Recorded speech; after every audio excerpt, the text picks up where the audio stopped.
Hi everybody, this is Kevin and welcome back to another manga review. And today we're going to be taking a look at Eden Zero Volume 14 from Hiro Mashima, which is the continuation of the arc that began in the last volume because, well, the first 12 volumes took place in the Sakura Cosmos, and last time in Volume 13 our heroes made their way toward the Aoi Cosmos looking for Mother. And well, they acquired one of these artifacts where the woman guarding the artifact revealed, the more artifacts you find, the more likely it is you'll be able to reach Mother, which is kind of like a JRPG type plot, which I found funny. And also, the way they retrieved the artifact, they actually required the help of Laguna, who has now become an ally, and because he uses water ether gear, he was able to go through the fire dungeon to get the crystal, get all the crystals and fight the final boss. That's the vibe I got from it. But it was a lot of fun. It was really good. I very much enjoyed this series. And there's a lot of stakes added into this one with the new villains we get introduced to and just all sorts of crazy stuff. And of course, you have Ziggy looming over, who's not really come back to life, but because of Rebecca's cat leaper ability, there's all these alternate timelines now. And by using it, because, a few volumes back when they were facing Drock and Joe, everyone died except for, Rebecca. So she had to go back in time with the cat leaper, bring everyone back, and defeat Drock and Joe. And because of that, Ziggy is alive, and he's evil now, and he's hell-bent on taking over the world with all the robots, enslaving the humans, with the robots doing his bidding, and just all sorts of crazy stuff. But, yeah, a lot of fun, man. Some new members of the Eden Zero, of course. I just mentioned Laguna, and then Chris and Clean are still part of the group because, Clean is there because she wants to get healed by Sister, who has the healing ether gear, and Chris is just reluctantly there because of Sister's healing abilities, because, he doesn't really care for anybody. But we learned that Clean doesn't even want to be cured because she likes everyone on the ship, wants to be friends with them, and would rather deal with her problems because, they mentioned in this volume, which I'll get to, that something happened in Clean's past, but also Drock and Joe was sapping her of her ether gear abilities. So that's why she's unwell and needs to be healed by Sister. But anyway, it ended with our heroes making their way to the planet Foresta, where they found that the robots are enslaving all the humans, and, Shiki, being the kind-hearted soul he is, doesn't want to fight anybody, but the evil robots are attacking them, and just all sorts of crazy stuff. So let's get right to it. I also want to mention on the cover here, we have Justice and Elsie, which is interesting because they're both in this volume, but they sort of just have cameo roles, obviously leading to more important roles later on in the story, but sort of just cameos in this one. So I found it interesting that they're on the cover, but why not? Something different. So let's get right to it. And like I had mentioned, it started with them, getting attacked by the robots. There's this giant-ass robot attacking them, and, Shiki is able to just block it with his gravity ether gear. And also Couchpo, they ran into her on this planet, and they're like, "What the hell are you doing, Couchpo?" And she's like, "Oh, the food here is delicious." Because she's a beekeeper who records her food, I guess. What do they call that? Mukbang or something like that? Some weird-ass title where people on YouTube do that. They eat food on videos. I mean, how disgusting is that? Like, just look at her. But, she's sort of like a gag character, and Rebecca is the aspiring beekeeper. So it's cool they brought her back, and they're fighting all the evil robots here. And then it cuts over to Sister examining Clean, trying to figure out what's going on. And this is where Clean says, "You don't have to fix me. The people here, I like them. I'd be sad if I have to leave. You don't have to leave if you don't want to. Stay with us."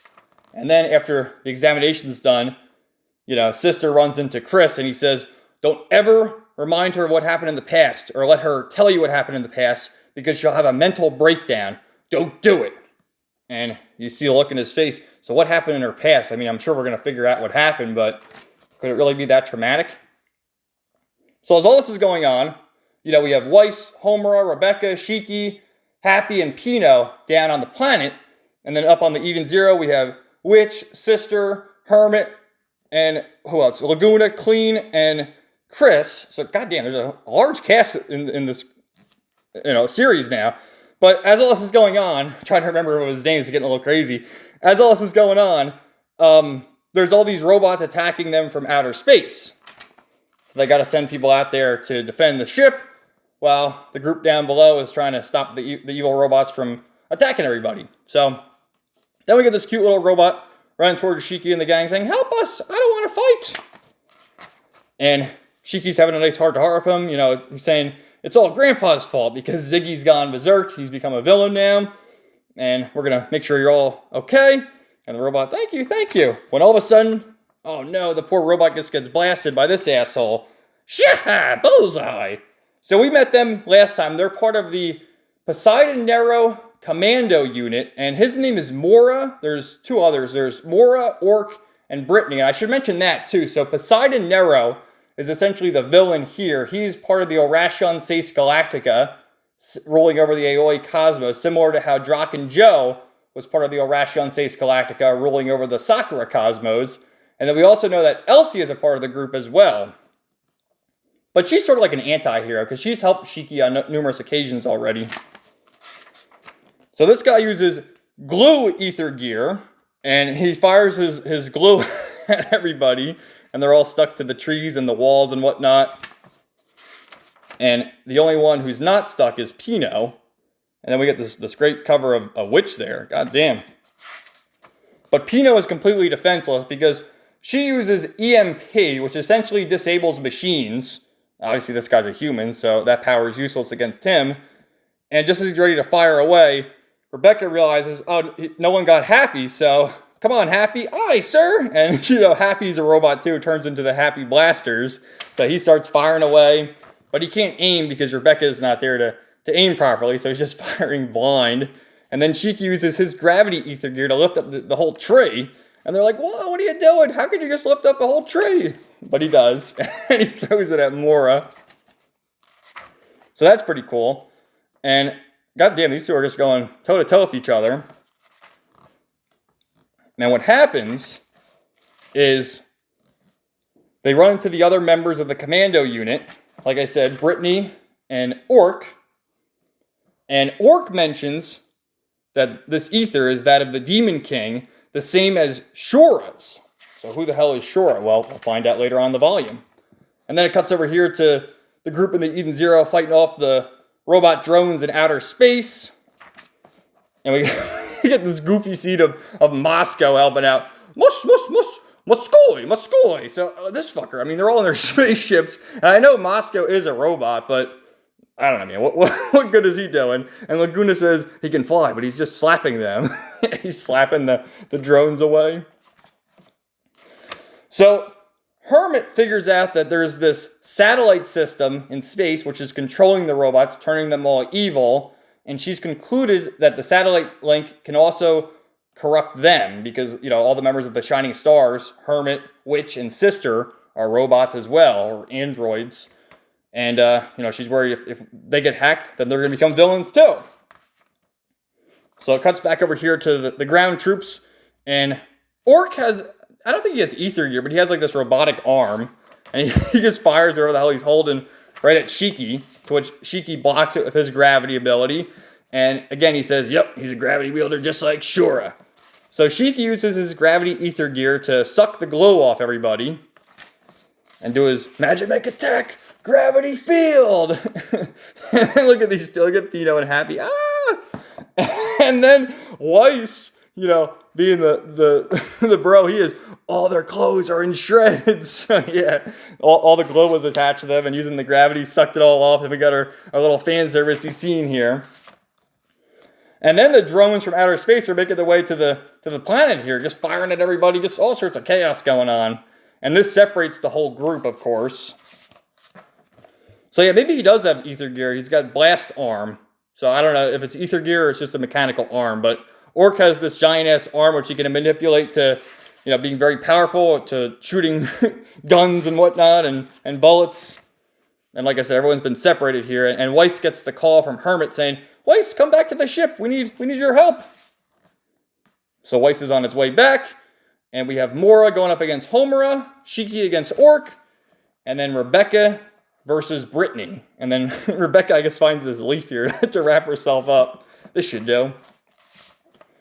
So everyone's going to have their epic battles, and some great artwork here of just like Shiki scowling at Orc and the two of them going at it. I love these scenes too. This is a common trope in like manga and anime and the shonen series where they're both punching each other and boom. And like you get all the lines and whatnot from the impact. So he's got like a Gatling gun too. Oh yeah, so he does that ether gear. He's got ether bullets. So they're firing away. And then Orc asks, how'd you learn the ether gear ability, kid? And he says, Grandpa taught me, the Demon King Ziggy. And he starts crying because he remembers, Ziggy was his grandfather. It is his grandfather, but now he's evil and we gotta stop him. He told me all these great life lessons about making friends. And, and they start battling each other. And he mentions, he's part of the commando unit of Poseidon Nero. Part of the Beast unit, and we're going to destroy everybody and kill all the robots. So, we have Brittany here, who uses her smoke ether gear, and she just goes right through Rebecca. Rebecca can't damage her because, she's turned into a gas, so no damage will be done. And Homura can't land a hit because anytime she tries, this guy uses his glue ability just to stop her blade in its tracks. So they're all pretty useless right here until they can figure out their weaknesses. But Shiki, which he's able to do now since Volume 12 after he defeated Drock and Joe, he can activate Overdrive at will, which is his Super Saiyan form, if you will. And with that, you see his hair turns white and he grows these horns on his head. And it's probably like doubles his power, but he can do Magic Attack! Meteor Breaker! So he defeats him. And just before that, before Orc dies, he says, I can't believe there's another one. You'll never beat the great Shura. And Shiki's, who's that? A gravity wielder, more powerful than you. Maybe even more powerful than Ziggy. Gravity attracts gravity. You, Ziggy, Shura, you're destined to find each other. Because that's right, Ziggy has the gravity ether gear, and whoever the Shura is has it as well. So Weiss makes his way back to the Eden Zero, where he comes across all the shining stars and Hermit and says, we got to go to the satellite server and shut it down. And then it cuts over to Elsie, who's also on this planet because she's looking for Ziggy herself. And I love this whole scene I'm going to show you. A great reference to Fairy Tale because, of course, Elsie is sort of just Urza, right? Essentially. And she uses her ether gear ability, which essentially is Urza's re-equipping ability.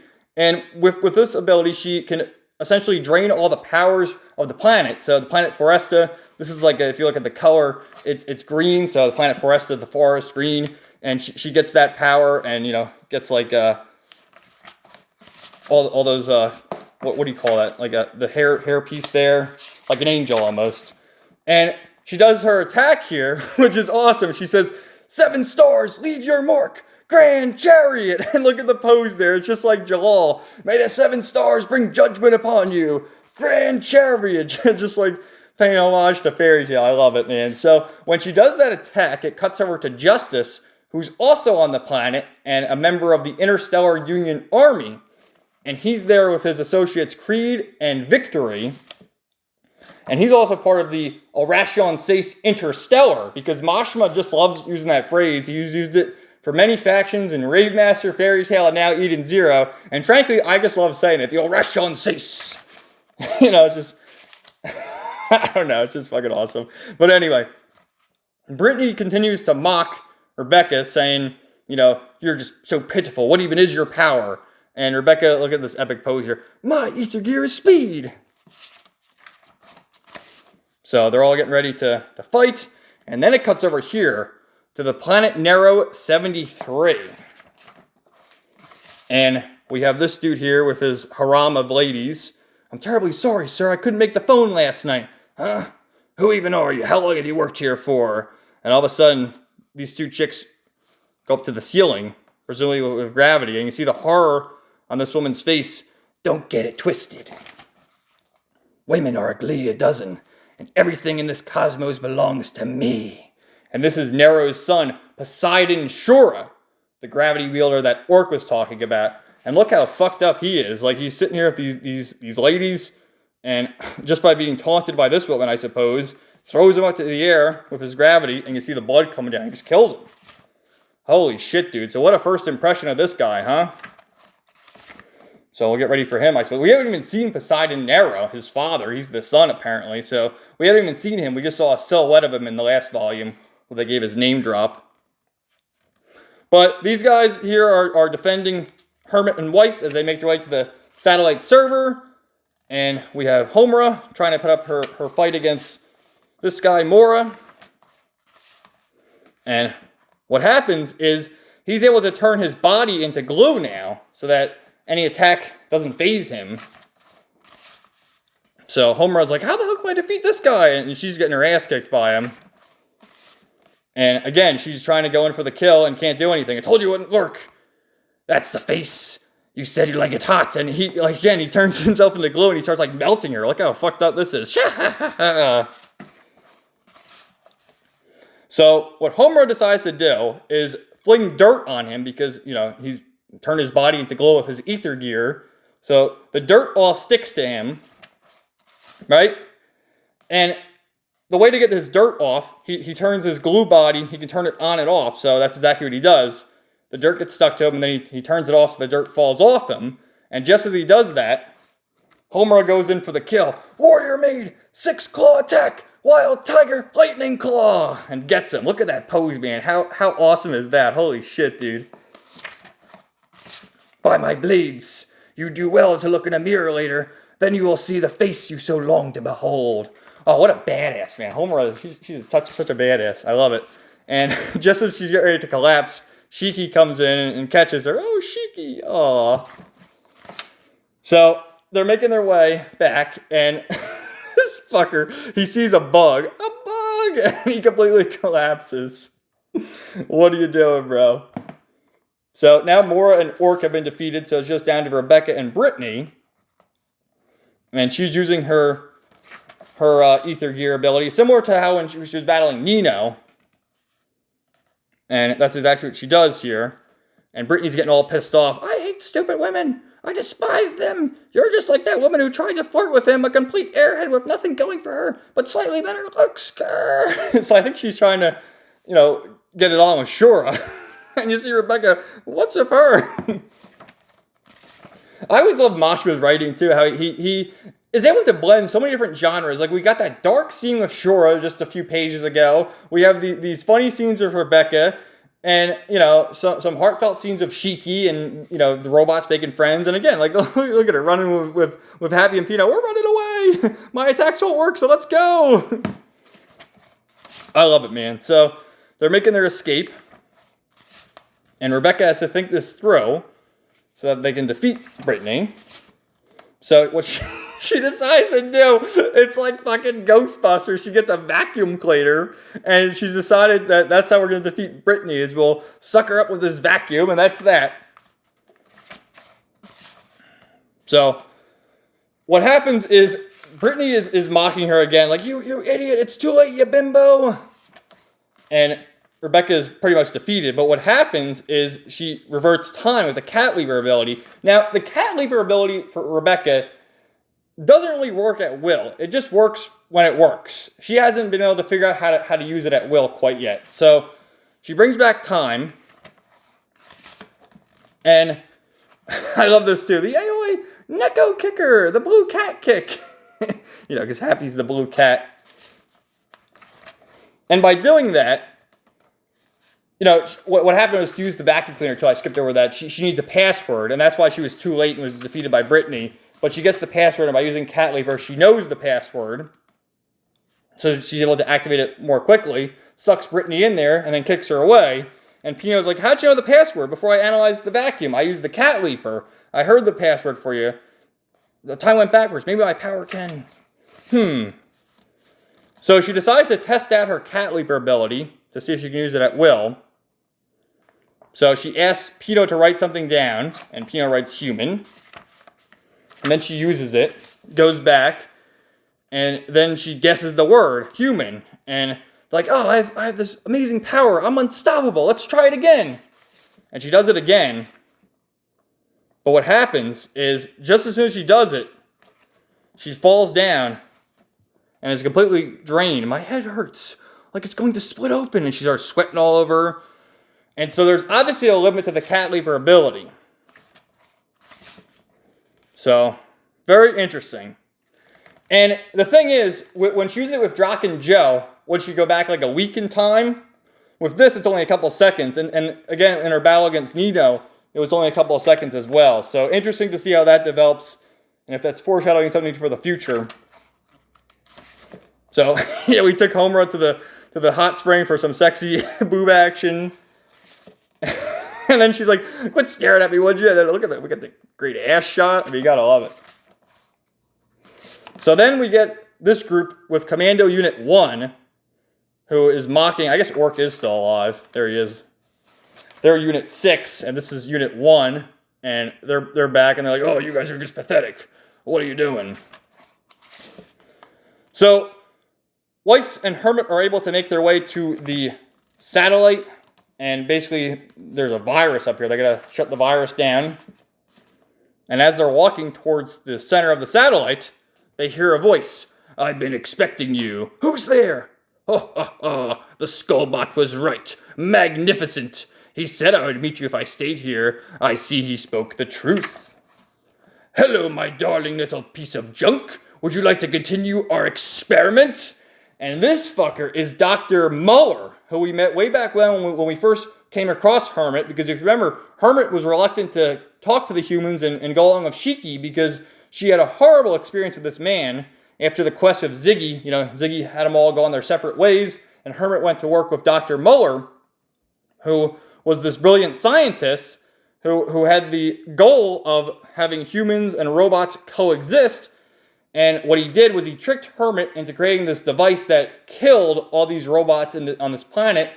And then he was running these horrible experiments on Hermit, which made her hate humans until she came across Shiki and her new friends. But look at this sick bastard. Now he's like this giant-ass robot, because that's what he looked like before. So it's just horrible here. Weiss is getting ready to shoot him, and he's just going completely insane.